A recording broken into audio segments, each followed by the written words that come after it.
तो भाई लोग मैंने कल भूल भुलैया 2 का ट्रेलर देखा तो दिल से कोई इच्छा तो नहीं हो रही थी कि इसका कोई रिव्यू बनाऊं। अब मैं ऐसा क्यों बोल रहा हूं, अगर आपने वो ट्रेलर देख लिया है तो आपको मेरी बात समझ में आई, क्योंकि ऑफ कोर्स यह हमें ट्रेलर डिसअपॉइंट करता है। ऑनेस्टली कहूं तो मुझे पर्सनली ये बहुत ज़्यादा डिसअपॉइंटिंग लगा, इसीलिए मैं इस पे वीडियो ही नहीं बनाने वाला था। लेकिन बाद में मैंने सोचा कि अच्छा ट्रेलर होगा तो ही रिव्यू करूंगा, ऐसी तो कोई बात है ही नहीं। बुरा लगा तो भी मुझे करना चाहिए, इसीलिए मैंने वीडियो बना दी। तो चलिए इस ट्रेलर में हमें जो भी प्लस और माइनस पॉइंट्स लगे हैं उसके बारे में डिस्कस करते हैं।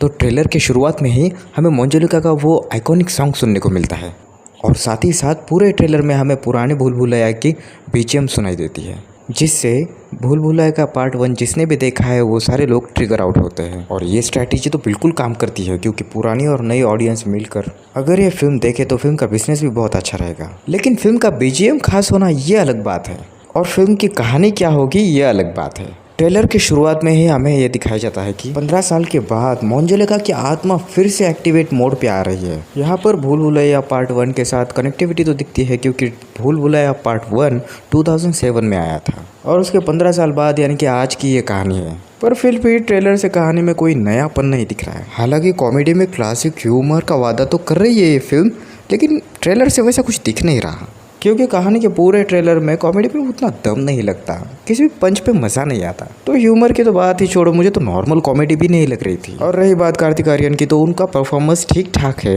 लेकिन पार्ट 1 में अक्षय कुमार की बात ही कुछ अलग थी। खैर उनसे कंपैरिजन नहीं किया जा सकता। आगे हम देखते हैं इन दोनों गुरु लोगों को बातें करते हुए कि ये लोग तो ढोंगी है ही, लेकिन अपना हीरो जो है वो इनसे भी बड़ा ढोंगी है। तो मुझे इस बात का डर लग रहा है कि कार्तिक आर्यन को यहाँ इस फिल्म में बेवकूफ़ ना दिखाया जाए, क्योंकि भूल भुलैया के पहले पार्ट में अक्षय कुमार का कैरेक्टर भूत प्रेत और आत्माओं पर विश्वास तो नहीं करता था, लेकिन वो स्मार्ट बंदा भी था।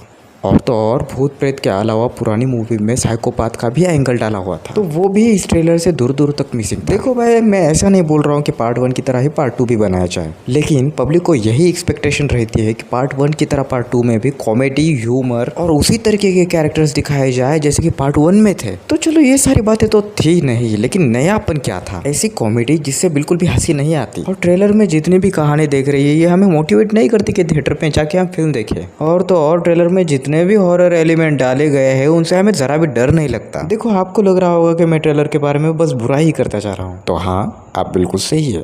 देखो सबकी अपनी चॉइस होती है, वैसे मेरी भी है कि मुझे ये ट्रेलर बिल्कुल भी पसंद नहीं आया, लेकिन मैं कहानी को क्रिटिसाइज अभी से नहीं करूंगा और करना भी नहीं चाहिए, क्योंकि पिक्चर की असली कहानी तो हमें पूरी कहानी देखने के बाद ही पता चलेगी। ट्रेलर में आगे हमें पता चलता है कि तब्बू का कैरेक्टर स्टार्टिंग से ही सीरियस दिखाया गया है, तो वो कहानी के हीरो को ये बताने की कोशिश करती है कि मोंजुलिका कितनी ज़्यादा भयानक है। तो फर्स्ट स्टेशन में आके फाइनली शायद हीरो और हीरोइन वो दरवाज़ा खोल देते हैं जिसके अंदर मोंजुलिका सालों से कैद होती है। देन आता है कहानी का दूसरा फेज, हॉररिज्म। कुछ स्कैरी सीन्स के साथ साथ मोंजुलिका का एक प्रॉपर फेस भी दिखाया गया है। वेल मैं इसको बैड तो नहीं कहूँगा, लेकिन भाई साहब डर नहीं लग रहा, क्योंकि वो सारे जंप स्केरिंग सीन्स वीडियो देखते देखते बस हमारे आंखों के सामने से आके चले जाते हैं। लेकिन इस बार मोंजुलिका पे VFX का वर्क भी किया गया है, लेकिन कुछ कुछ सीन में ही, जब वो हवा में उड़ती है, पैर उल्टे करती है तब। और उसके बाद शायद फिल्म में दिखाया जाएगा कि मोंजुलिका कितनी ब्रूटल हो सकती है। और अब कार्तिक आर्यन का कैरेक्टर मोंजुलिका के साथ कैसे डील करता है यही देखना बाकी है।